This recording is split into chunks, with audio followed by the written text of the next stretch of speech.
مہکار میں وہ، جنگل میں کوہسار میں وہ، سورج چاند ستاروں میں، مومن کے کردار میں وہ، پھولوں کی مہکار میں وہ، جنگل میں کوہسار میں وہ، سورج چاند ستاروں میں، مومن کے کردار میں وہ، حور و ملکیاں جن و بشر، سب پر ہے مالک کی نظر، ہر دم اس کا ذکر سنا کی مہکار میں وہ، جنگل میں کوہسار میں وہ، سورج چاند ستاروں میں، مومن کے کردار میں وہ، پھولوں کی مہکار میں وہ، جنگل میں کوہسار میں وہ، سورج چاند ستاروں میں۔ الشیطان الرجیم بسم اللہ الرحمن الرحیم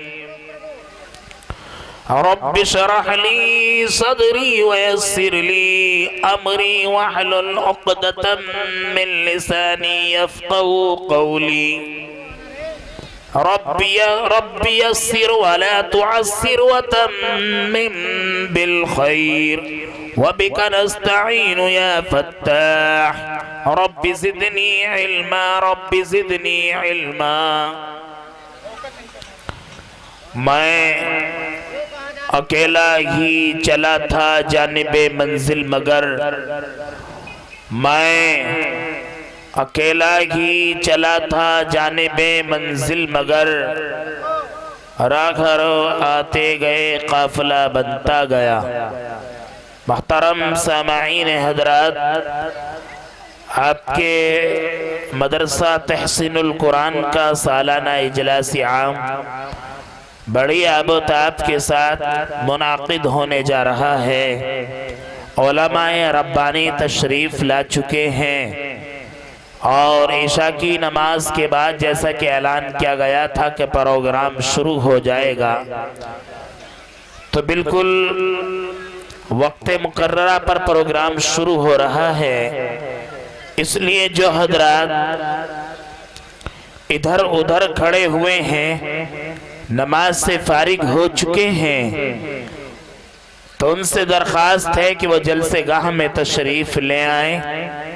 پروگرام باضابطہ شروع ہونے جا رہا ہے۔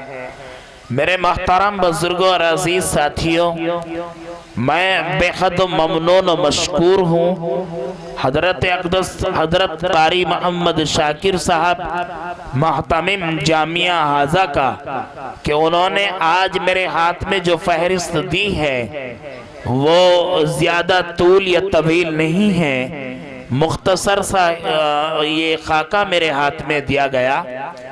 دوستو، آپ کے آرام کو مد نظر رکھتے ہوئے جلسے کو جلد اختتام پذیر پر پہنچایا جائے گا، اس لیے آپ حضرات اپنا قیمتی وقت نکال کر جلسے گاہ میں تشریف لے آئیں۔ آج کی نشست ہمارے اجلاس کی جو زینت بنے، ان کے نام سر فہرست یعنی حضرت اقدس جناب حضرت مولانا ظفر صاحب صدر جمعیت علماء بلند شہر ہمارے اجلاس کی زینت بن چکے ہیں۔ ہمارے مہمان خانے میں حضور والا تشریف فرما ہیں۔ اسی طریقے سے حضرت اقدس حضرت مولانا و مفتی تصور برنی صاحب محتمم جامعہ مدرسہ خادم العلوم بجاڑا کلا، وہ بھی تشریف لا چکے ہیں، وہ بھی ہمارے مہمان خانے میں تشریف فرما ہیں۔ اور آپ اور ایک بات اور سن لیں، شہنشاہ بلاغت کے بے مثل بادشاہ، مقرر نوجوان، مقرر شعلِ بیان حضرت اقدس حضرت مولانا و مفتی محمد مستقیم صاحب استاد عربی ادب جامعہ خادم الاسلام ہاپوڑ، حضور والا بھی تشریف لا چکے ہیں، وہ بھی ہمارے مہمان مہمان خانے میں تشریف فرما ہیں۔ انہی کے ساتھ ساتھ حضرت اقدس حضرت مولانا و مفتی محمد خالد صاحب امام و خطیب جامع مسجد سمر گارڈن شہر میرٹھ بھی تشریف لا چکے ہیں، وہ بھی ہمارے مہمان خانے میں تشریف فرما ہیں۔ دوستو اسی طریقے سے صدر مفتی حضرت اقدس حضرت مولانا و مفتی عبد الرحمن صاحب صدر مفتی شہر ہاپوڑ سے تشریف لا چکے ہیں، جو استاد عربی ادب جامعہ خادم الاسلام ہوتے ہیں، وہ بھی الحمدللہ ہمارے اجلاس کی زینت بن چکے ہیں۔ یہ تمام تر علماء کرام تشریف لا چکے ہیں۔ میرے دوستو، اے خرم پور کے غیور مسلمانوں، یہ ہمارے لیے کامیابی کا سبب جب ہوگا، یہ صحرا ہمارے سر پر کامیابی کی ضمانت جب ہوگا جب ہم اپنے گھروں سے نکل کر جلسے گاہ میں تشریف لے آئیں گے۔ دوستو، حضرت محتمم صاحب نے جن علماء کرام کو مدعو کیا ہے وہ بڑے کریم لوگ ہیں، وہ بڑے لاجواب لوگ ہیں، وہ بڑے علماء ہیں۔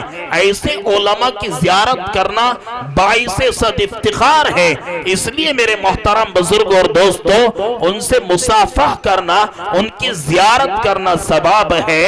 اس لیے آپ حضرات اپنا قیمتی وقت نکال کر آپ جلسے گاہ میں تشریف لے آئیں تاکہ ہم پروگرام کو باضابطہ شروع کر سکیں۔ دوستو، اب کسی کا انتظار نہیں ہے، اگر انتظار ہے تو صرف آپ حضرات کا ہے۔ آپ جلسے گاہ میں تشریف لائیں گے تو انشاءاللہ مجھے امید ہے یہ کامیابی کی ضمانت آپ ہی کے ہاتھوں میں ہے، کیونکہ اگر جلسہ ناکام ہوتا ہے تو ہمارے علماء آئیں گے الحمدللہ، جن کا دن کہیں رات کہیں صبح کہیں شام کہیں ہوا کرتا ہے، وہ دین کی باتیں بتانے کے لیے آپ کے ملک ہندوستان ہی نہیں بلکہ بیرونی ممالک کا بھی سفر کرتے ہیں۔ اے خرم پور کے غیور مسلمانوں، اگر انہوں نے یہ بات کہیں دوسرے جلسوں میں جا کر کہی کہ ہم خرم پور گئے تھے، نام تو بڑا اچھا تھا، اس گاؤں کا نام خرم پور، اللہ اکبر، بڑی خوشی کے ساتھ اس نام کو لیا جایا کرتا ہے۔ اگر یہ تاریخ ہم کہیں دوسرے گاؤں میں جا کر کریں گے، میں بھی آپ کے درمیان مہمان ہوں، میں اب ہوں اور رات جیسے ہی جوانی پر ہوگی، اجلاس اختتام پذیر ہو جائے گا، آپ بھی اپنے گھر چلے جائیں گے، میں بھی اپنے مقام پر پہنچ جاؤں گا۔ میں اپنے وہاں جا کر جب کہوں گا کہ میں خرم پور گیا تھا، وہاں حضرت اقدس حضرت مولانا مفتی عبد الرحمن صاحب صدر مفتی جامعہ خادم الاسلام ہاپوڑ تشریف لائے تھے، لیکن وہاں سامعین نہیں تھے۔ خرم پور کے لوگ تو اپنی آرام گاہوں پر آرام کر رہے تھے۔ تو یہ دوستو، یہ ہمارے لیے بڑی بدقسمتی ہے۔ اس لیے جوانوں ابھی وقت ہے، اس لیے آپ اپنے آرام گاہوں سے اٹھو۔ ہاں اللہ کی قسم، ارے تمہارے لیے تو فخر کی بات ہے۔ ہاں اے نوجوانوں، اے بزرگوں، تمہارے لیے تو بڑی خوش قسمتی کا مقام ہے۔ آج وہ علماء تشریف لائے ہیں، ہاں، کہ جن کی زیارت کے لیے لوگ سالہ سال اپنی عرضی ڈال دیتے ہیں، اپنے مقام پر، اپنے دسترخوان پر مدعو کرنے کے لیے، اپنے گھروں میں ان کی حاضری کرانے کے لیے لوگ اپنی عرضی ڈال دیا کرتے ہیں۔ بہت کم درجے میں جا کر ان کی عرضی کو منظور کیا جاتا ہے، کیونکہ ان کے اسباب، ان کے سفارات اتنے زیادہ ہوتے ہیں۔ لیکن دوستو، آج آپ کی خوش قسمتی کہ حقیر سی دعوت پر حضور والا یہاں تشریف لائے ہیں، یہ علماء تشریف لائے ہیں۔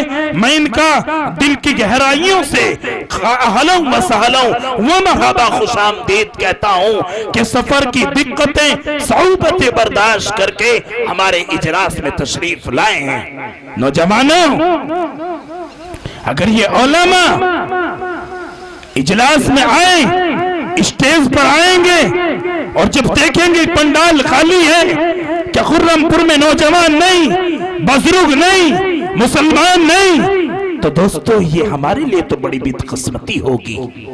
اس لیے دوستو اپنا قیمتی وقت نکال کر صرف یہ ایک رات آپ سے مانگی گئی ہے، یہ 10-20 راتوں کا پروگرام نہیں ہے، یہ 2-3 دن کا پروگرام نہیں ہے، یہ صرف ایک شب کا پروگرام ہے۔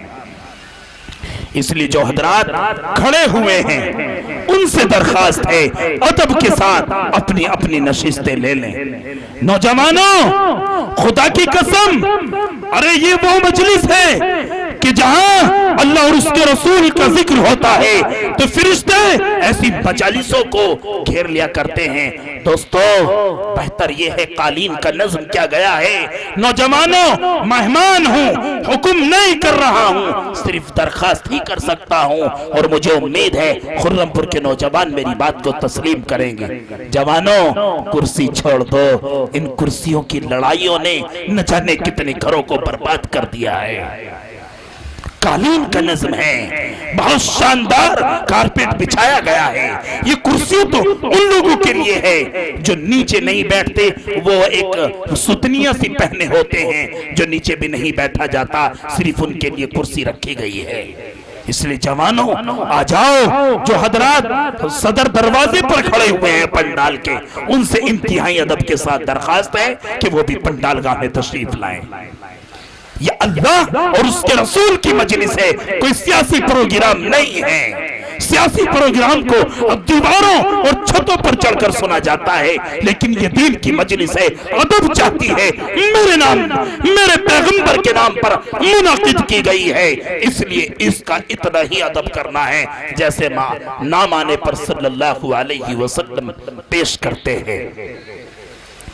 اس لیے دوستو میں انتہائی ادب کے ساتھ درخواست کر رہا ہوں، جو مدرسے کی مسجد کی اندرونی حصے پر پنکھے کے چلنے پر ان کو ٹھنڈ محسوس ہوئی اور وہ اپنی کمر کو سیدھی کر رہے ہیں، ان سے درخواست ہے وہ مسجد کے اندرونی حصے سے نکل کر فوراً جلسے گاہ میں تشریف لائیں۔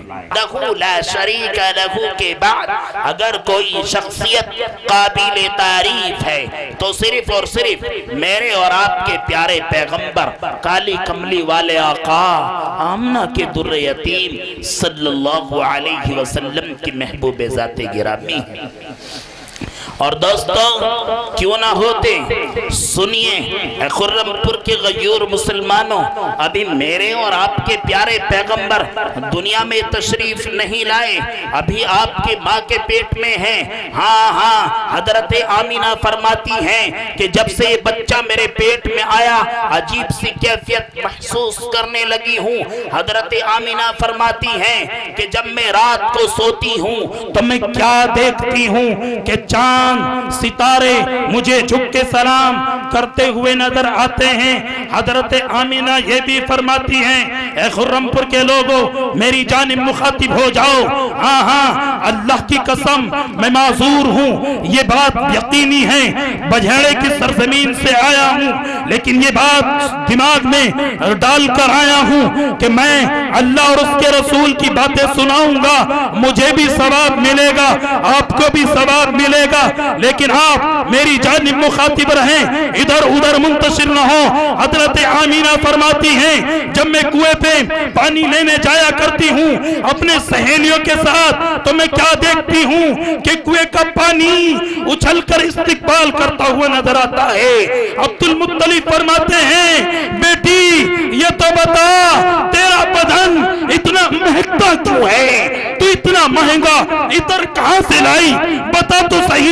حضرت آمینہ فرماتی ہے ابا حضور کیا بتاؤں، جب سے بچہ میرے پیٹ میں آیا ہے، جب سے بچہ میرے بطن مبارک میں آیا ہے، اللہ کی قسم ابا میرے بدن کا مہکنا تو دور، میں زمین کے جس خطے پر، میں زمین کے جس ٹکڑے پر تھوک دیتی ہوں زمین کا ٹکڑا بھی خوشبودار ہو جایا کرتا ہے۔ یہ کس کی برکت تھی خرم پور کے لوگوں، یہ کس کی برکت تھی، یہ میرے پیارے پیغمبر کی برکات کا نزول تھا۔ ابھی آپ دنیا میں تشریف نہیں لائے، ہاں میرے رب نے میرے پیغمبر کو پیدا فرمایا، الف سے لے کے یا تک میرے پیغمبر کے اندر خصوصیات ڈال دی۔ ہاں اٹھاؤ قرآن کریم، خدا کی قسم مدرسہ تحسین القرآن اس بات کا درس دیتا ہے کہ میرے پیغمبر کو میرے خدا نے کن کن القاب سے پکارا۔ اٹھاؤ قرآن کریم، رب نے قرآن میں الف لکھا، نبی کو امین بنا دیا۔